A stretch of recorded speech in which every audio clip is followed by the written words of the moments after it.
Eu quero chamar aqui à frente Reverendo Alan Kleber. Reverendo Alan Kleber é pastor da Igreja Presbiteriana de Aracaju.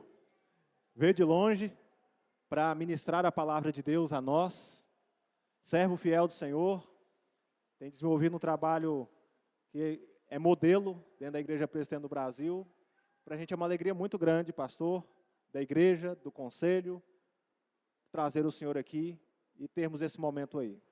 Como os irmãos sabem, a Reformata é um evento especial da igreja. É um evento pensado na divulgação da palavra de Deus, no alcance de pessoas, mas também na divulgação da fé reformada na nossa cidade, na nossa região. Então nós estamos começando aqui algo que queremos fazer mais vezes, nos próximos anos também. E o senhor está aqui conosco nesse momento, é uma alegria muito grande. Que Deus abençoe e use poderosamente, viu, pastor? Está com a palavra. Deus abençoe.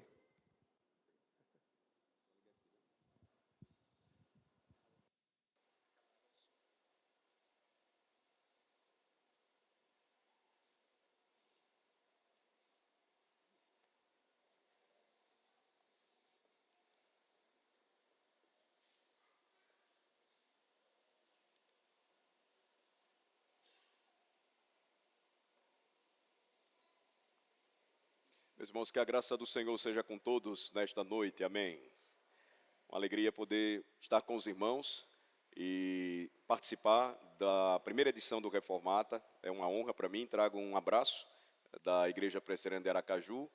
É uma igreja centenária, a primeira igreja evangélica da nossa capital aracajuana. Esse ano completa em dezembro 124 anos de história. E o Senhor tem me dado o privilégio de, por 17 anos, pastoreá-la, juntamente com os meus irmãos presbíteros e mais um irmão que nos auxilia no pastorado. É uma grande bênção, um grande desafio saber que o Senhor tem também feito grandes coisas, não somente no estado de Sergipe, no Nordeste, mas em outras partes do nosso país, no estado do Goiás, e tem despertado as igrejas de Cristo para a importância de pensar biblicamente acerca da sua fé. E não desatrelar, não separar isso da sua própria herança, daquilo que nós somos, da nossa própria identidade como cristãos presbiterianos herdeiros da Reforma. O tema, então, do Reformata, ele lida com a necessidade de pureza.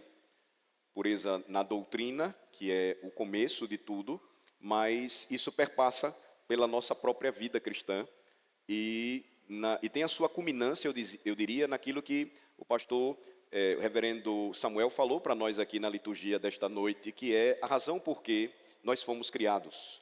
Nós somos criados para a glória de Deus.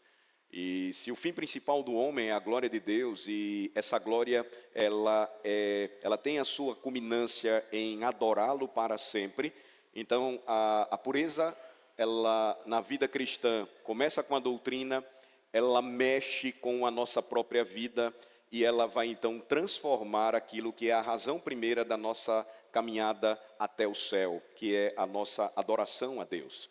Lembre-se, Deus não libertou um povo e o salvou para a sua glória, para que este povo vivesse da maneira que quisesse. Nós temos o exemplo e modelo na história do povo de Israel, quando no Êxodo o Senhor salvou o seu povo para a sua glória e fez isso para santificá-lo também para a sua glória. Ele tinha um propósito maior quanto a isso. E nós vamos então perceber que na história do povo de Israel, o Senhor salva e redime um povo para treiná-lo, prepará-lo e santificá-lo para a finalidade principal. Vocês devem lembrar muito bem, quando Deus deu ordem a Moisés para ir até Faraó, ordenando que Faraó libertasse o seu povo, a palavra dada por Deus a Moisés era dada por Deus a Moisés para profetizar ou proclamar para Faraó, o homem mais poderoso do Antigo Oriente: deixe o meu povo ir, para que possa me adorar no deserto. Então, o tema de hoje vai tratar sobre pureza na doutrina e vai trazer uma relação para nós sobre a reforma e a verdade de Deus para os nossos dias ou para o nosso tempo. Qual o texto base que nós vamos usar? Vamos para a carta de Judas. Abramos juntos a palavra de Deus neste precioso livro ou carta. Judas, E eu queria ler para vocês os primeiros versos. O verso 1 em diante. E o versículo-chave para nós será o versículo de número 3. Judas, a partir do versículo 1, assim diz a palavra de Deus. Judas, servo de Jesus Cristo, irmão de Tiago, aos chamados amados em Deus Pai e guardados em Jesus Cristo, a misericórdia, a paz e o amor vos sejam multiplicados. Amados, quando empregava toda diligência em escrever-vos acerca da nossa comum salvação, foi que me senti obrigado a corresponder-me convosco, exortando-vos a batalhardes diligentemente pela fé que uma vez por todas foi entregue aos santos. E o verso 4. Pois certos indivíduos se introduziram com dissimulação, os quais desde muito foram antecipadamente pronunciados para esta condenação. Homens ímpios, que transformam em libertinagem a graça de nosso Deus e negam o nosso único, soberano e Senhor Jesus Cristo. Até aqui. Vejam que a introdução da carta de Judas trata sobre o tema da nossa primeira palestra desta conferência. Olhem novamente para o final do verso 3. Há uma exortação aqui preciosa. A exortação apostólica era que os crentes batalhassem diligentemente pela fé que uma vez por todas foi entregue aos santos. Irmãos, a reforma protestante, da qual nós somos herdeiros, ela foi em sua raiz um retorno à palavra de Deus. Um retorno à palavra suprema do nosso Deus, e esse retorno apontava para a fé e a prática cristã. A reforma não criou, portanto, uma nova igreja. Essa é uma falsa acusação até hoje que é cunhada aos protestantes. E isso inclui a nós, herdeiros da tradição reformada. A reforma, ela tinha por objetivo restaurar aquilo que havia sido quebrado. A restauração, então, ela passaria pela pregação da palavra de Deus, e o objetivo era que a igreja retornasse à pureza da verdade revelada. Essa é uma grande e preciosa verdade doutrinária que os nossos pais buscaram, lutaram por isso, e como foram resistidos pelas lideranças da época, eles foram então expulsos da igreja. A história comprova que os nossos pais protestantes reformados, eles não queriam criar novas igrejas, mas eles queriam reformar a igreja da época. Isso se prova porque nós temos até hoje laços históricos com a igreja que nos expulsou lá na Idade Média. Eu me refiro à igreja romana. Se vocês perceberem, existem algumas características doutrinárias que eles ainda confessam e que nós não abandonamos porque estavam na palavra. Por exemplo, a verdade de um Deus triuno. A verdade de que Jesus Cristo é Deus. Então, observem como isso é importante e nos mostra que o objetivo principal era de que a igreja fosse purificada pela verdade da palavra. O grande reformador de Genebra, João Calvino, por exemplo, ele escreveu em sua famosa obra, As Institutas da Religião Cristã. Hoje você consegue adquiri-la em um preço acessível pela editora da nossa denominação, a editora Cultura Cristã, e você não pode deixar de ler essa obra sendo um cristão presbiteriano. Ela é muito importante. Eu vou citar aqui, por exemplo, o que Calvino escreveu falando sobre a importância da palavra de Deus. Ele nos lembra que sem a Escritura andamos em trevas. Veja o que ele estava dizendo. Vocês lembram uma das profecias de Isaías para o povo de Israel? À lei e ao testemunho, falando dos profetas. Se eles não falarem desta maneira, jamais veremos a alva. O que isso quer dizer, irmãos? Sem a Escritura, caminhamos em trevas. E ele então, Calvino completa, e não podemos conhecer a Deus senão na medida em que Ele mesmo se revela. Às vezes a gente vem para a igreja e porque a gente não tem essa consistência doutrinária, nós começamos a pensar que Deus precisa da gente. Que eu tenho que ir para a igreja porque Deus precisa de mim. Uma interpretação errada por anos e anos nas igrejas de Cristo foi aquela quando Cristo fala à igreja e ele diz: eis que estou à porta e bato. E aí começaram a pregar: Jesus está desesperado, batendo na porta do seu coração para entrar. Não, Jesus estava falando a uma igreja, nos dias de João, estava exilado em Pátimos, uma das 7 igrejas da Ásia, que ele havia ficado de fora da igreja que ele comprou com o seu sangue. Por quê? Porque aqueles irmãos, a começar de seus líderes, tinham abandonado a verdade. Era o que ele estava dizendo: eu estou batendo para entrar e vocês não estão abrindo para mim. Quando nós temos essa compreensão, irmãos, clara da verdade, nós começamos a enxergar que só estamos aqui nesta noite porque passamos a conhecer a Deus, e nós o conhecemos porque um dia Ele se revelou a nós. Isso coloca todos nós, pastores, presbíteros, diáconos, membros da igreja, maiores e menores, no mesmo patamar. É tudo pela graça. Não somos nós que revelamos a Deus, mas Ele se revela a nós. E vocês sabem como Ele se revela. Evangelho de João, capítulo 1, versículo 18. Ninguém jamais viu a Deus. O Deus unigênito, que está no seio do Pai, é quem o revelou. Cristo, o Senhor da igreja, o Senhor da sua vida, o Senhor da minha vida. Nosso tempo, então, irmãos, é marcado por sombras, infelizmente. Século 21, a igreja enfrenta o pluralismo que nega a exclusividade de Cristo. Cristo tem sido trocado por muitas outras ofertas, tem sido equiparado com muitas outras opções. O pluralismo dos nossos dias começa a colocar Cristo no mesmo patamar de outros grandes líderes ou de outros grandes homens do nosso tempo ou do passado que tentaram se apresentar como uma solução para a humanidade. Infelizmente isso entra na igreja quando a verdade é negada. O nosso tempo também, irmãos, é marcado pelo relativismo que desmancha a verdade. Sabe como é que isso se prova hoje? Ah, pastor, o senhor está dizendo isso aqui, e eu sei que está na Bíblia, mas eu acho que, eu penso que... E aí você começa a relativizar algo que é absoluto. Só existe uma verdade. Quando um dos apóstolos de Cristo estava sendo consolado juntamente com os demais, João 14, seu nome era Filipe.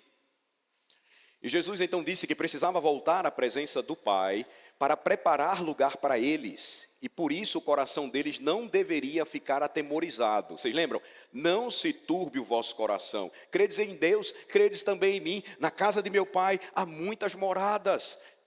Se assim não for, eu não teria dito isso a vocês, eu vou preparar lugar para vocês. E aí ele continua a falar e diz assim: e vocês sabem o caminho. Vocês lembram que Filipe disse: Senhor, mostra-nos o caminho, e está resolvido. E ele vai dizer então: eu sou o caminho, e a verdade, e a vida. Ninguém vem ao Pai, senão por mim. O relativismo então desmancha essa verdade.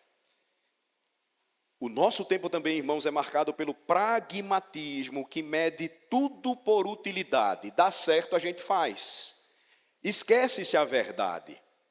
Ah, mas o pastor está pregando muito sobre a palavra de Deus. E porque ele está falando sobre isso, as pessoas não querem ouvir mais isso e elas estão indo embora. E aí entra o pragmatismo. Se vamos fazer alguma coisa que dá certo e deixamos de pregar sobre a verdade, e a igreja vai receber pessoas, tá bom. A nossa geração é marcada, infelizmente, por esse tipo de situação. Lá na minha região, certa vez, o conselho de uma igreja chamou a atenção do pastor, depois de um sermão, porque ele pregou sobre o inferno. Sério.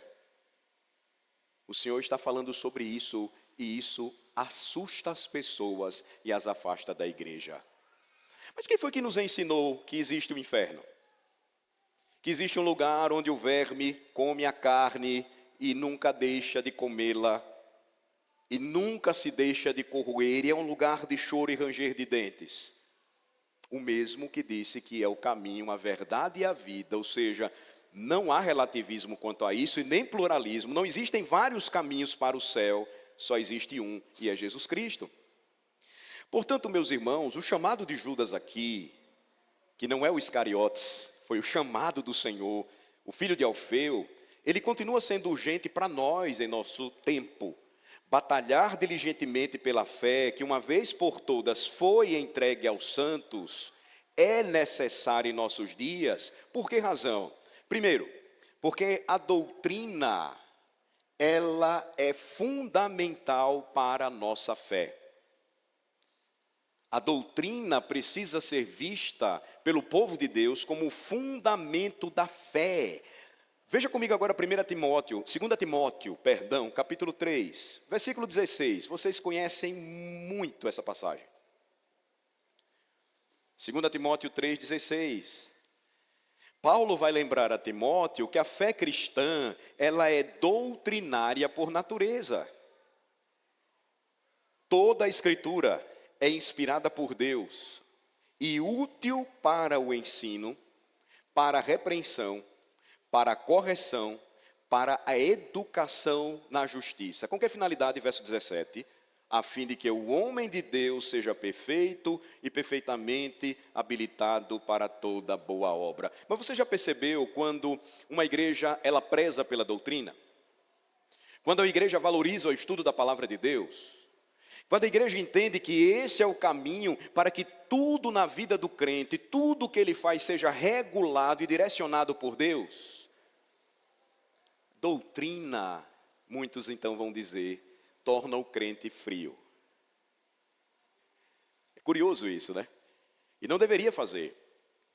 Quando o homem é apaixonado pelo estudo, mas ele é frio quanto à sua fé, ele é um fariseu. Mas quando um homem, ele é apaixonado pelo estudo da palavra de Deus, e ele busca em oração, que a palavra, porque toda a Escritura é inspirada por Deus, ele busca receber a sua utilidade para a vida, aí há transformação. Aí sabe o que é que vai começar a acontecer? A doutrina vai começar a regular a nossa vida em tudo. Observe novamente o que Paulo está dizendo aqui. Ela é útil para tudo, irmãos.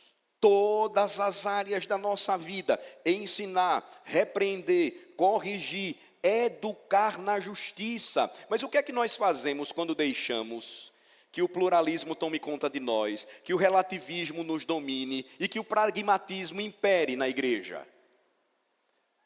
A palavra de Deus está dizendo isso aqui. É o que eu devo fazer. Mas eu não quero fazer o que Deus está mandando eu fazer. A igreja instrui, o ministro ensina, os presbíteros mostram. Sim, a Bíblia está dizendo isso, mas eu vou buscar uma outra solução para o meu problema. Não resolve, vocês sabem disso. Vocês sabem por experiência própria, e eu também sei, que toda vez que buscamos resolver os nossos problemas sem dar ouvidos à palavra de Deus, não dá certo. Primeira coisa que a gente faz é se afastar de Deus. Às vezes a gente pensa, irmãos, que isso não tem consequências para a nossa vida de fé, mas elas provocam seríssimas consequências em nossa vida cristã.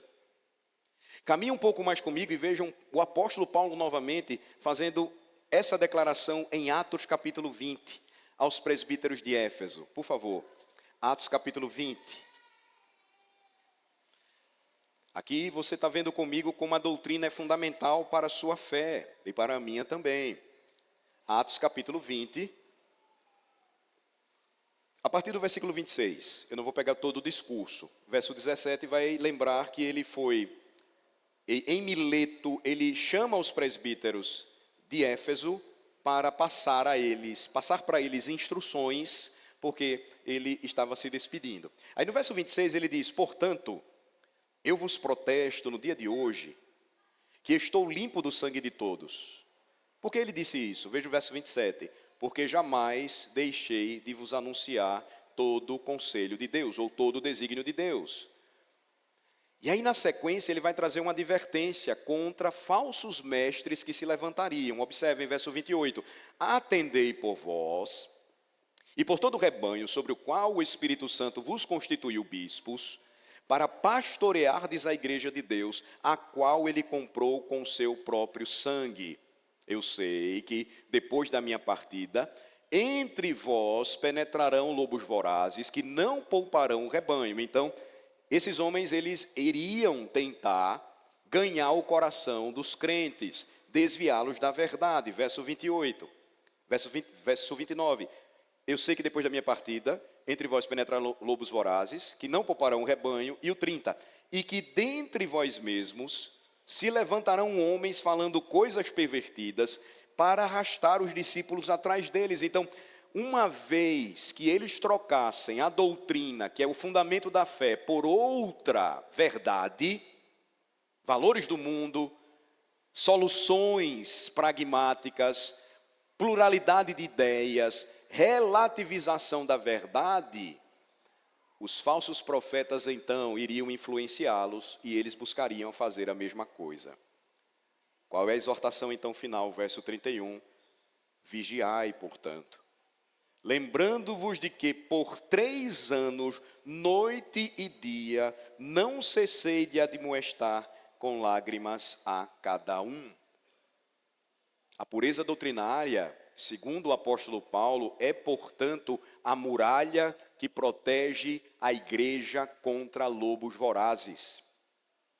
A pureza doutrinária que é encontrada na rica, preciosa, autoritativa e suficiente palavra de Deus, é esse muro de proteção contra os falsos mestres. Veja, Calvino comenta com clareza essa passagem. Ele diz assim: os pastores não têm liberdade para inventar doutrinas novas, mas devem anunciar aquilo que receberam do Senhor, nada mais e nada menos. Veja então, irmãos, como o fundamento da nossa fé produzirá pureza doutrinária se estivermos usando de forma correta a palavra de Deus. A nossa herança, irmãos, sempre prezou por isso. Reformadores, pós-reformadores, os missionários que trouxeram a mensagem do Evangelho para nós no Brasil. Se eu citar, por exemplo, o que os puritanos disseram sobre isso, um presbiteriano chamado Thomas Watson, ele disse: a fé não pode subsistir sem a doutrina. Retirem a verdade e a fé cairá como um edifício sem alicerce. De onde esse servo de Deus tirou essa conclusão? Vá para o final do Sermão do Monte comigo, Mateus capítulo 7. Mateus capítulo 7. Lá no final do Sermão do Monte, veja que interessante, irmãos. A partir do verso 24.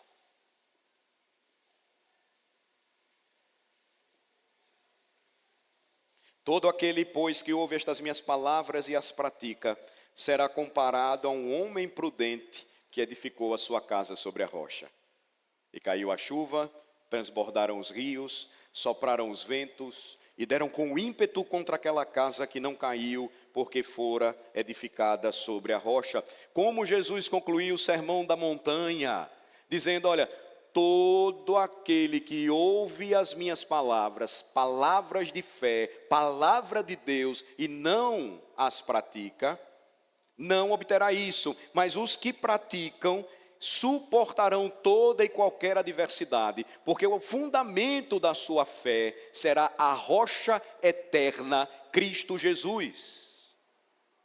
Mas o que não ouve, ele continua, verso 26, e todo aquele que ouve estas minhas palavras e não as pratica, será comparado a um homem insensato, que edificou a sua casa sobre a areia, e caiu a chuva, transbordaram os rios, sopraram os ventos e deram com ímpeto contra aquela casa, e ela desabou, sendo grande a sua ruína. A fé não pode subsistir sem as palavras de Cristo. doutrina bíblica fundamentada na Bíblia são palavras de Cristo. É a palavra de Cristo. É construída com as palavras de Cristo. Se a fé não subsistir no fundamento da palavra, se a verdade for retirada, a casa ela cai. Aqueles que são pais sabem o que eu estou dizendo. É importante ensinar o fundamento da fé a um filho desde a mais tenra idade, desde cedo. É um trabalho dos mais difíceis, porém um dos ministérios mais excelentes. Infelizmente, muitos de nós temos perdido os nossos filhos para o mundo porque gastamos muito dinheiro, investimento, tempo, disciplinando-os para o mundo. Às vezes nos orgulhamos de uma formação que o nosso filho adquire com todo o esforço que nós empenhamos, e não tem nenhum problema em se fazer isso, mas nos esquecendo da fé, aí está o problema. Sem o fundamento da fé, um filho depois vai ser conquistado por outra verdade apresentada pelo mundo, e ela não é nova, ela foi usada pela serpente lá no Éden para enganar os nossos pais, Adão e Eva. E aí nós dizemos, meu filho foi para a faculdade e lá ele perdeu a fé. Ele nunca teve fé. Ele nunca teve. A verdade é essa. Nós os criamos por vezes sem dedicar o maior tempo, mostrando a eles qual é a principal disciplina para a vida, meus irmãos. Não é nenhuma outra ciência, senão a principal, onde todas as outras devem estar abaixo e submissas. A principal disciplina que nós devemos ensinar aos nossos filhos envolve doutrina, palavra de Deus. E eu posso provar isso a vocês. Provérbios capítulo 4, por favor. Provérbios 4.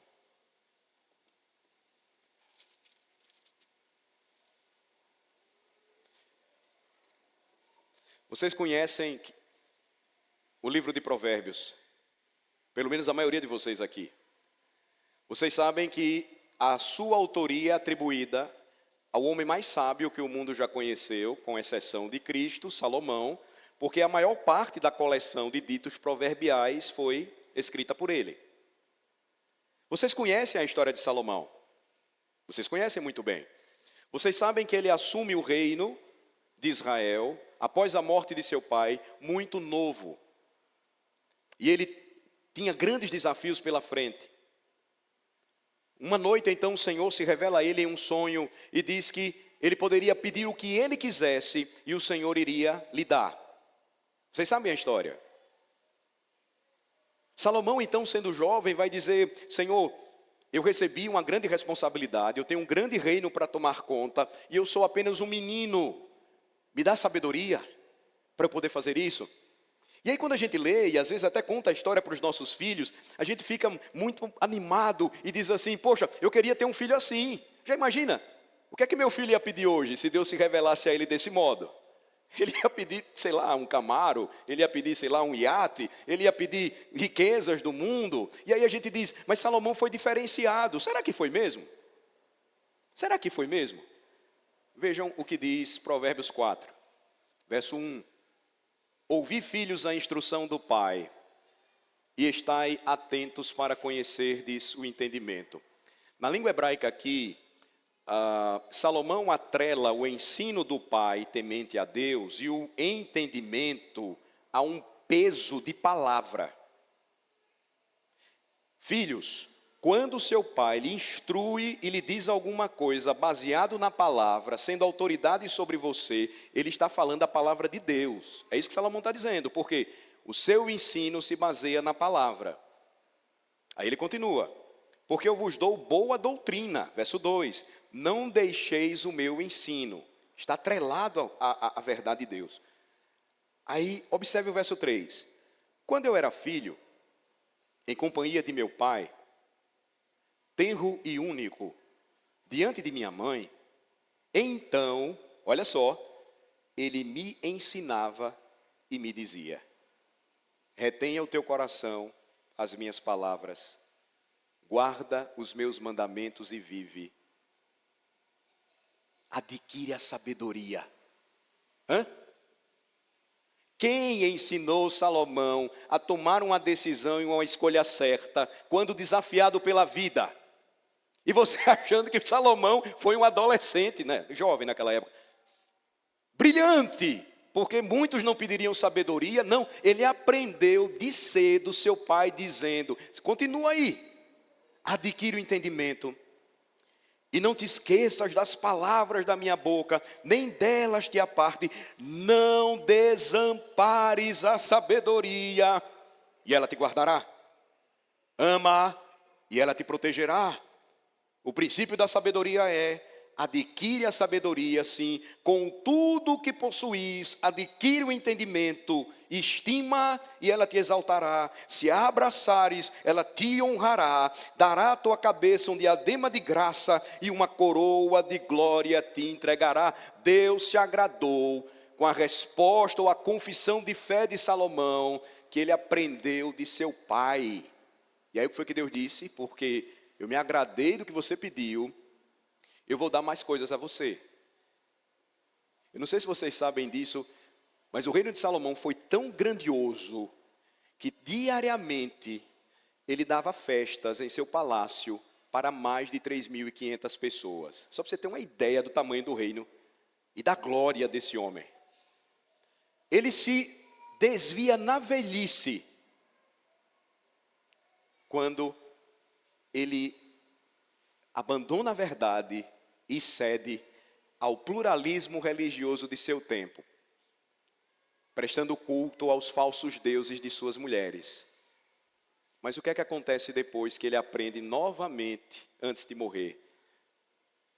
Ele deixa o Eclesiastes para a gente. No final ele vai dizer o que para o jovem? Lembra-te do teu Criador nos dias da tua mocidade. A suma de tudo é: teme a Deus e guarda os seus mandamentos, porque esse é o dever de todo homem. E o que é o temor do Senhor, irmãos? É o princípio da sabedoria. É o princípio da sabedoria. Então, a doutrina é fundamental para a fé do povo de Deus. Número 2, a doutrina apresenta Cristo como centro de tudo. A doutrina cristã não é uma coleção de abstrações, irmãos, mas é o anúncio, é a proclamação profética de uma pessoa. O que o apóstolo Paulo, ele proclama a respeito de Cristo em Colossenses capítulo 1, ele diz que Cristo é a imagem do Deus invisível. Cristo é o primogênito de toda a criação. Em Cristo tudo subsiste. Conhecer a Cristo, portanto, é a soma de toda a doutrina celestial. Conhecer a Cristo, escreveu John Owen, é a raiz de toda a obediência evangélica. Veja que a teologia, então, se torna para o cristão uma ciência prática. Ela não ordena a especulação, mas ela inclina o coração do cristão à piedade. Irmãos, se nós valorizássemos tanto a doutrina como presbiterianos, da maneira que dizemos que valorizamos, e olhe que ainda hoje, entre os nossos irmãos evangélicos, os presbiterianos são conhecidos como o povo da palavra, mas Deus manda a gente orar. Eu nunca vi oração, reunião de oração mais vazia do que de presbiteriano. Você já pensou nisso? É uma incoerência. Eu sei, alguns não podem, mas muitos podem, e não vêm. E eu não estou falando de vocês que eu nem conheço, estou falando da minha realidade. Mas nós não somos o povo de Deus, o povo que crê na palavra. O Senhor diz: bata e vai se abrir, busque e você vai achar, e a gente não faz. E veja, você pode até dizer assim, mas eu oro em casa. Mas a Bíblia diz que o Senhor se agrada mais quando povo de Deus se reúne para orar. E a gente não faz. Mas é doutrina, está na Bíblia. As coisas não acontecem por vezes porque a gente não faz o que Deus manda. O Senhor diz claramente através do seu irmão Tiago que a gente não recebe muitas coisas porque a gente não pede. Porque a gente pede mal para esbanjar os nossos prazeres, aí Deus não nos dá. Observe, irmãos, como isso é importante. Doutrina conduz o cristão à piedade. A pureza doutrinária, portanto, não é frieza acadêmica, como muitos dizem.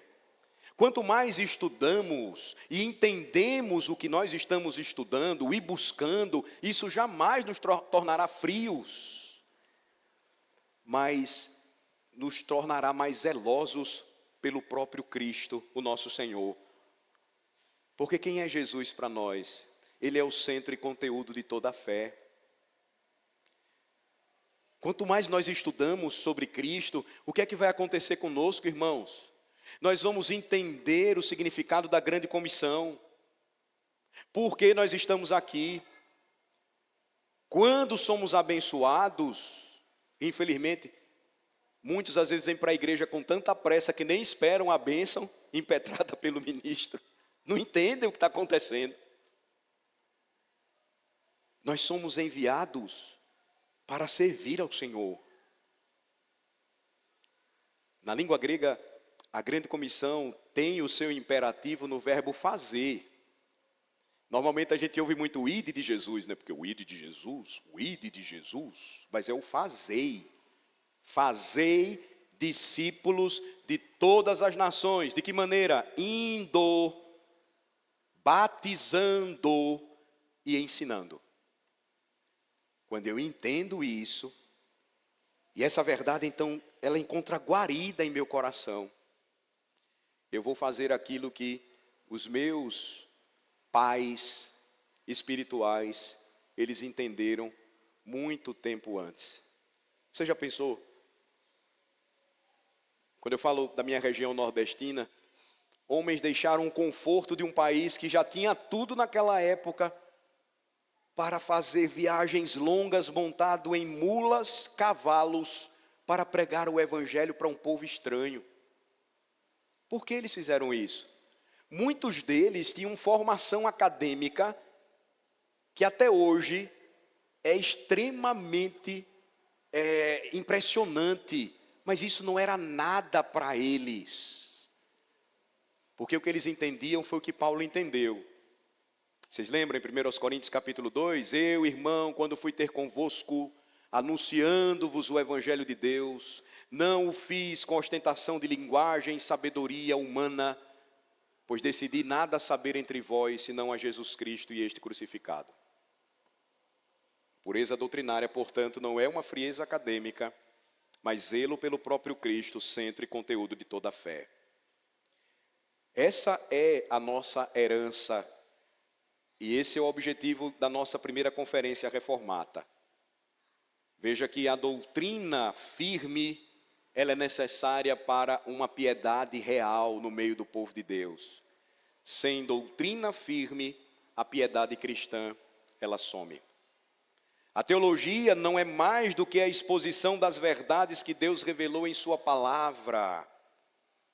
Irmãos, a verdade não é apenas para ser crida, mas para ser celebrada em adoração.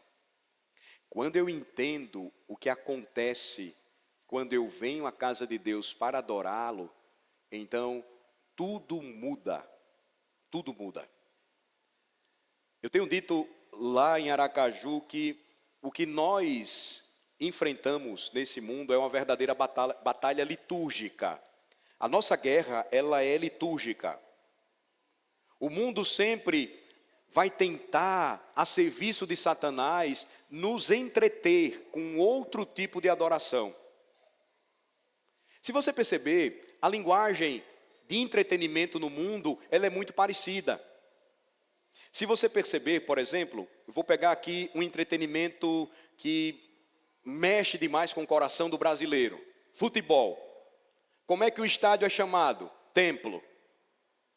Como é que os jogadores às vezes são vistos como deuses? Eu lembro certa vez que, hoje senador da República, Romário, quando foi entrevistado, ele disse: eu não sou um homem, eu sou um Deus. E todos iam atrás de Romário. Romário ia resolver tudo como um jogador de futebol, e ele resolvia. Só que o entretenimento então fazia com que os homens, até mesmo da igreja, deixassem a igreja para assistir jogos de futebol. Por quê? Porque a guerra é litúrgica. Se você olhar a quantidade de jovens que se esguelam e gritam na torcida os cânticos de seu time, até matam por um time. E percebemos nas igrejas, às vezes, que os homens são sempre os últimos, quando deveriam ser os primeiros a liderar a adoração, o canto. Quase a gente não ouve, por vezes, a voz masculina. E não é porque nós temos sempre uma quantidade maior de irmãs na igreja. É porque, por vezes, falta motivação mesmo em nosso coração, em nossa alma. Nós não queremos, nós não achamos legal, nós não temos o mesmo desejo. Mas quando o entretenimento ele é mais importante, a gente faz isso. Eu não levanto nem para tomar água. Eu não tenho vontade nem de ir no banheiro. Quando nós começamos a perceber isso pela palavra, meus irmãos, tudo muda. Doutrina sem piedade, segundo a nossa tradição reformada, doutrina e piedade são inseparáveis, elas não podem ser separadas. A mensagem, a pregação que não tem por objetivo transformar o coração e a vida, não é pregação. Hoje nós percebemos que se tem substituído a ideia do pregador e da pregação por uma conversa. É melhor, é mais atraente, acalma o coração, motiva as pessoas. Não, a pregação, ela sempre deve ter por objetivo tocar o coração e a vida com a verdade central do Evangelho, que é Cristo Jesus. Caminhando para uma conclusão, irmãos, eu queria apenas lembrar a vocês historicamente como isso é importante. Por exemplo, em Genebra, Calvino transformou aquela cidade no século XVI em uma escola de Cristo, pregando a Bíblia verso por verso, catequizando as crianças, treinando ministros por toda a Europa. Ele mandou ministros até para o Brasil. A primeira tentativa de implantar uma igreja reformada nas Américas foi na Baía de Guanabara. A primeira Santa Ceia das Américas foi celebrada no Brasil. O primeiro salmo cantado, o Salmo 5, foi lá.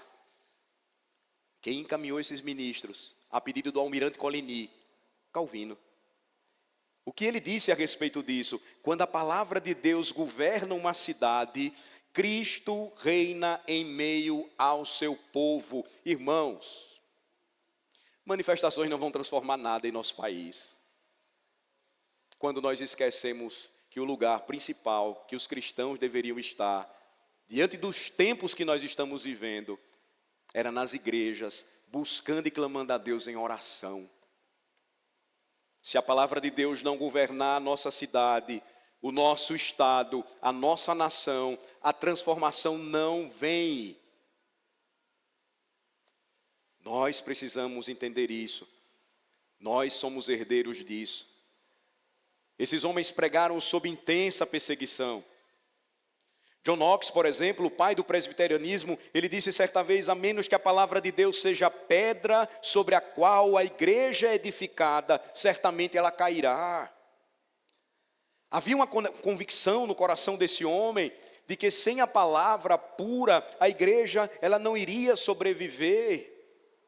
Ele era encontrado por sua esposa nas madrugadas frias da Escócia, congelando e apenas repetindo: ó Deus, dá-me a Escócia antes que eu morra. O que ele queria? A Escócia para ele? Não, para Cristo.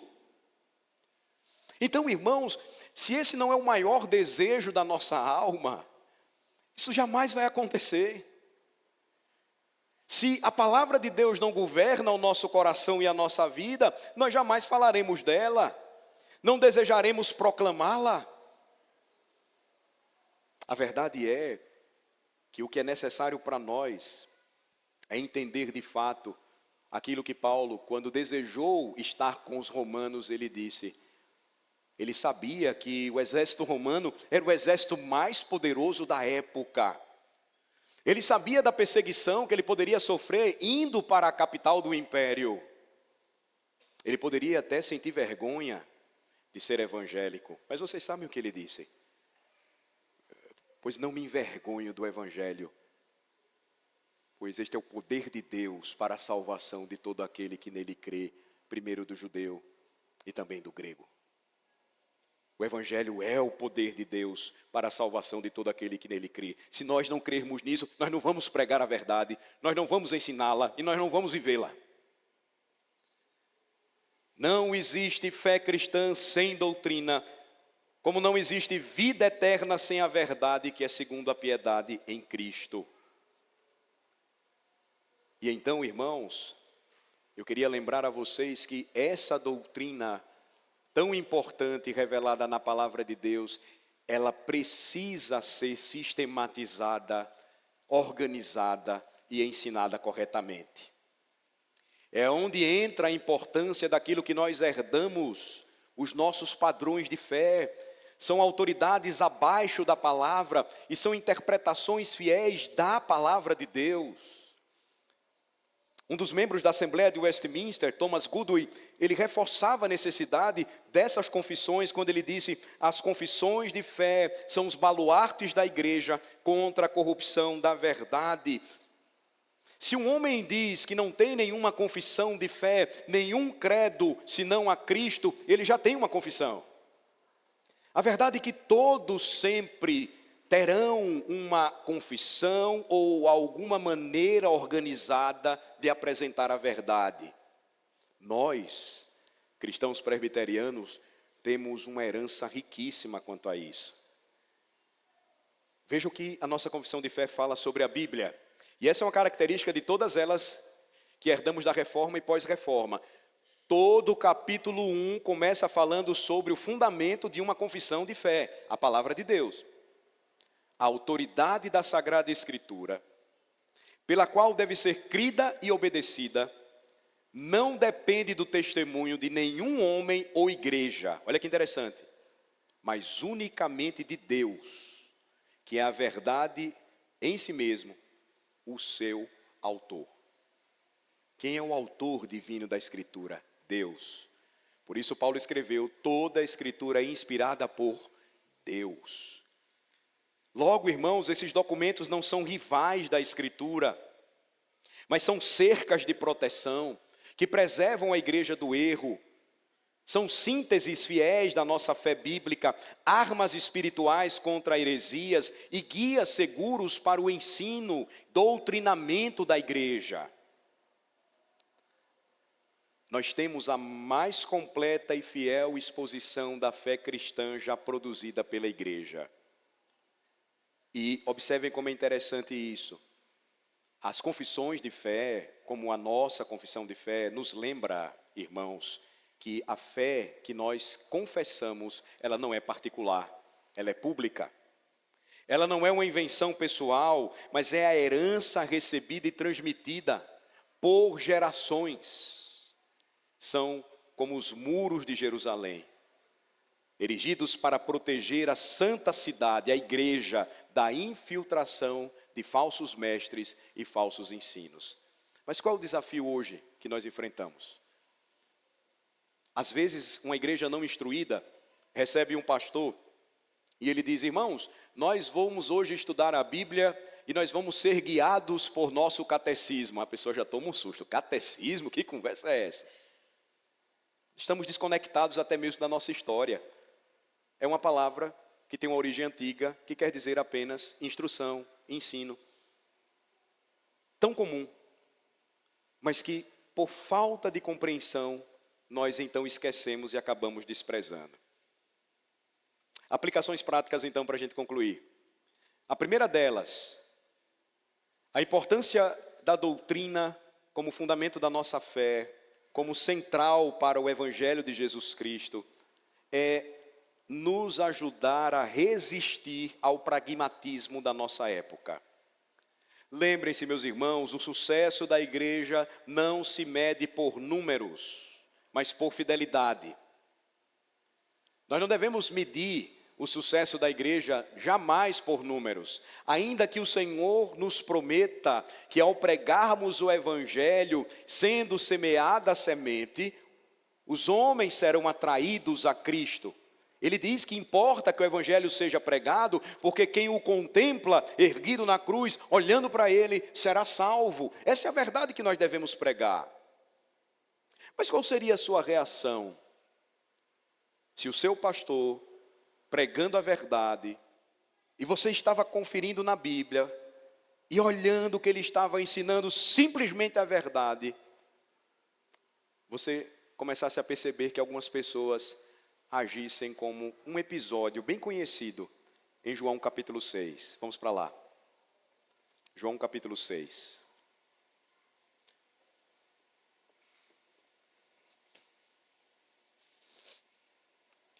A partir do versículo 60, por favor. A partir do versículo 60.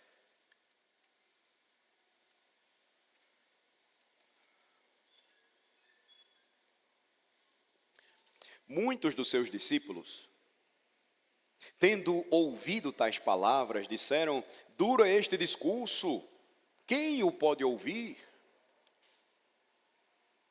Mas Jesus, sabendo por si mesmo que eles murmuravam a respeito de suas palavras, interpelou-os: isto vos escandaliza? Que será, pois, se virdes o Filho do Homem subir para o lugar onde primeiro estava? O Espírito é o que vivifica, a carne para nada aproveita. As palavras que eu vos tenho dito são espírito e são vida. Contudo, há descrentes entre vós. Pois Jesus sabia desde o princípio quais eram os que não criam e quem o havia de trair. E prosseguiu: por causa disto é que vos tenho dito, ninguém poderá vir a mim se pelo Pai não lhe for concedido. À vista disso, muitos dos seus discípulos o abandonaram e já não andavam com ele. Jesus certamente seria colocado para fora de muitas igrejas em nossos dias, por conta disso aqui. Então, perguntou Jesus aos 12, porventura quereis também vós outros retirar-vos? Respondeu-lhe Simão Pedro, Senhor, para quem iremos? Tu tens as palavras de vida eterna, e nós temos crido e conhecido que tu és o Santo de Deus. O Espírito, irmãos, é o que vivifica, e a igreja de Cristo precisa crer nisso. O Evangelho é o poder de Deus, quem dá vida ao Evangelho é o autor do Evangelho, que o inspirou, o Espírito Santo de Deus, e as palavras de Cristo reveladas no Evangelho, ele diz no versículo 63, são Espírito e são vida. Contudo, lembrem-se, ninguém poderá ir até Jesus se não for concedido pelo Pai. O que cabe a nós? Pregar a verdade, ensiná-la sem temor, doutrinar a igreja de Deus, discipular os novos convertidos, falar do Evangelho a todos indistintamente. Mas o resultado não depende da gente. O pragmatismo vai então medir o sucesso de uma igreja, de seu pregador, por números, não por sua fidelidade. É fácil hoje fazer uma igreja encher. Basta dizer aquilo que os homens querem ouvir. Não é assim que funciona? No mundo funciona assim. Você vai oferecer um produto que as pessoas queiram. Mas a fidelidade vai apontar para um caminho diferente. Zelo, dedicação, piedade, vida de oração. Charles Spurgeon foi um dos maiores pregadores do século XIX, pregador batista, inglês. Spurgeon foi pastor de uma igreja com quase 20 mil almas. Era muita gente. Mas ele se orgulhava, no bom sentido, de que sempre quando ele ia pregar, havia uma sala onde pelo menos 200 a 300 pessoas, irmãos, estavam orando por sua pregação. Às vezes a gente esquece disso, pedindo a Deus pelo sucesso do trabalho de um pastor, de um pregador do evangelho, de um missionário. Nós esquecemos de orar por isso. Por fidelidade, confiando a Deus o resultado.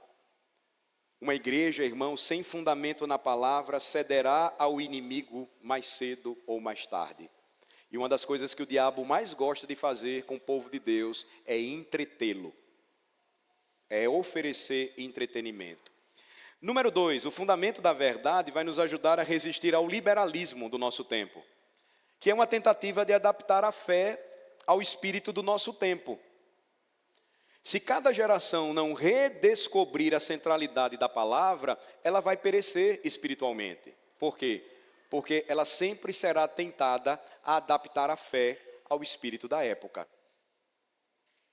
Número 3, o fundamento da verdade na doutrina da palavra de Deus vai nos ajudar a valorizar o ensino fiel.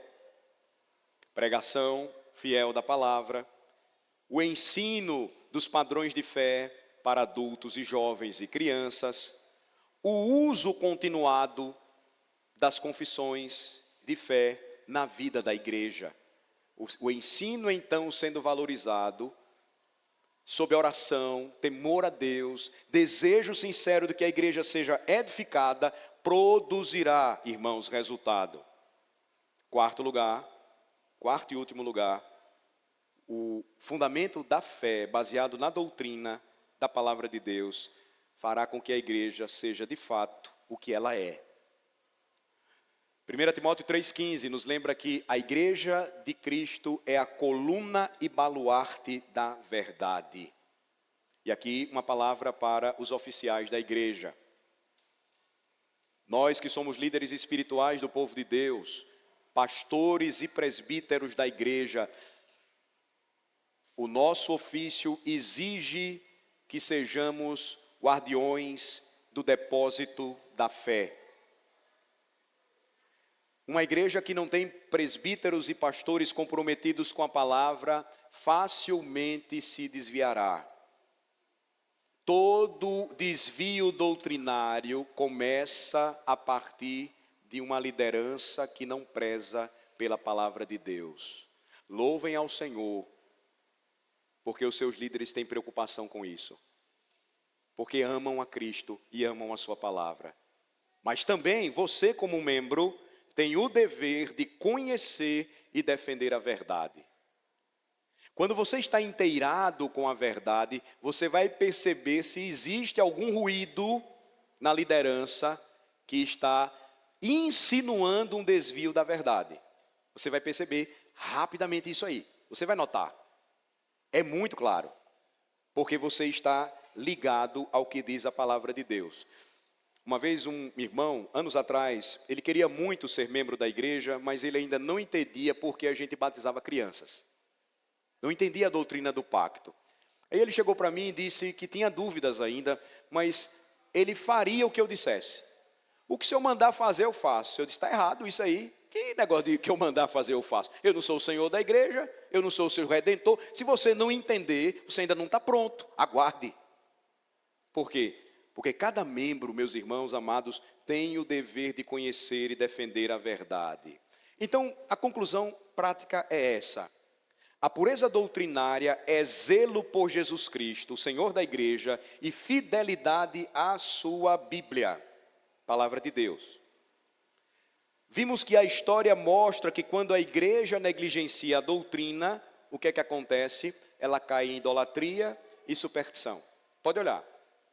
Todo desvio da igreja vai colocar a autoridade humana no mesmo pé de igualdade da Bíblia. Quando isso acontece, os problemas vêm. Às vezes a gente se preocupa muito com Roma, mas a gente se esquece que no movimento evangélico brasileiro há muito isso. É a figura do pastor ou é a figura do bispo como uma autoridade que às vezes fala algo que está acima da palavra de Deus. Aconteceu um fato interessante comigo lá em Aracaju, quando nós tivemos que tratar um caso disciplinar de um irmão na igreja que ele havia quebrado um mandamento de Deus. E o mandamento que dizia respeito à sua pureza sexual. Ele foi infiel à sua esposa, ele não confessou o seu pecado, a questão foi tratada, no final, por sua resistência e rebelião, infelizmente, ele precisou ser excluído.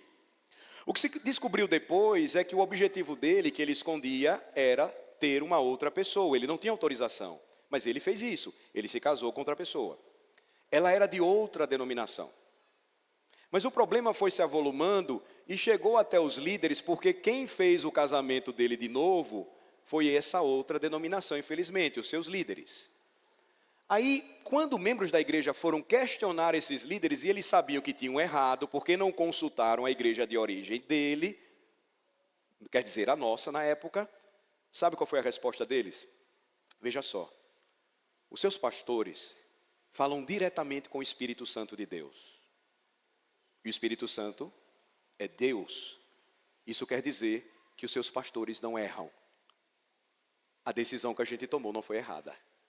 Vocês percebem o problema? A Bíblia diz uma coisa, eles foram confrontados com a Bíblia, mas eles se colocaram como autoridade no mesmo pé de igualdade da Bíblia, dizendo que o Espírito Santo, veja, falava diretamente com eles, não era nem com a palavra, ou pela palavra. Veja como isso é sério. Se uma igreja negligencia a doutrina, vai cair em idolatria e superstição. Mas quando guarda a palavra, ela floresce em pureza. Ela é purificada. Os pecados são tratados. A igreja cresce em santidade. O povo de Deus é edificado. Vidas são transformadas. Almas são convertidas pela verdade do Evangelho. Lembrem-se, o lema Eclesia Reformata, sempre reformanda est, ou Igreja Reformada, sempre se reformando, de onde vem o tema da nossa conferência, Reformata, reformando, ou reformada, nos mostra que o caminhar da igreja, irmãos, em todas as épocas, sempre será o desafio de voltar à Escritura. Sempre. Não deixando que a superstição domine, que a idolatria tome conta, que a frieza espiritual nos domine, que a incredulidade impere em nosso meio. Então, meus amados irmãos, nós somos chamados, assim como os nossos pais no passado, a trabalhar, como disse Judas, pela mesma fé. Ela foi dada a nós, os santos. Nossa batalha deve ser corajosa e humilde. Ela deve ser amparada, fundamentada na palavra e amparada pelos credos e confissões que nós herdamos.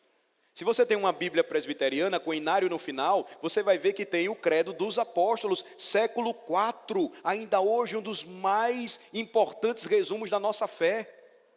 Em uma profissão de fé e batismo, o candidato responde às palavras desse credo. Quando os pais apresentam seus filhos ao batismo, respondem às palavras desse credo. A igreja antiga tinha um costume de confessar a sua fé na adoração, dizendo para o mundo e uns para os outros em quem crê. Creio em Deus Pai Todo-Poderoso, Criador dos céus e da terra. Creio em Jesus Cristo, seu único Filho, nosso Senhor. Creio no Espírito Santo, na Santa Igreja Universal. Essa é uma declaração fundamental, enquanto simples, embora simples, baseada em tudo aquilo que ensinamos e pregamos. Nós precisamos, irmãos, disso. Do fundamento da nossa fé, a palavra. Dessas muralhas que cercam a palavra e nos ajudam a avançar, que são os nossos símbolos de fé. E sempre sendo edificados sobre o principal de todos os fundamentos. Não esqueçam disso. É a rocha da fundação da igreja, Jesus Cristo, que derramou seu sangue precioso por seu povo, que é a razão de ser da nossa esperança, da nossa fé e do nosso amor.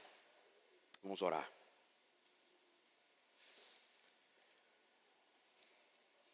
Senhor, nosso Deus, Pai da verdade e de toda misericórdia, Tu revelaste a Tua palavra desde o princípio e na plenitude dos tempos, nos falaste em Teu Filho, o Verbo eterno. Nós te louvamos porque não nos deixaste em trevas, Senhor, mas nos deste a luz do Evangelho, a fé entregue uma vez por todas aos santos. Nós te pedimos, Senhor, nesta noite, guarda a tua igreja contra toda falsidade e engano. Conserva a tua igreja firme na verdade pura do teu santo evangelho. Concede à tua igreja discernimento para rejeitar doutrinas humanas e invenções dos homens. Nos enche do teu Santo Espírito, para que não apenas, Senhor, o confessemos com os nossos lábios, mas amemos e vivamos, Senhor, a tua verdade com coragem, fidelidade, fortalecendo, Senhor Deus, os nossos passos, nos animando, ó Senhor, em nossa caminhada. Pedimos também, Senhor, que anime os pastores e presbíteros da tua igreja no ensino, que sustente as famílias do teu povo na instrução de seus filhos no caminho da fé e que tornes a cada crente nesta noite uma coluna e baluarte da verdade, pois nós somos a tua igreja, que é o teu povo. Que os nossos corações permaneçam cativos à tua palavra e que nela encontremos a vida eterna em Cristo Jesus, teu Filho.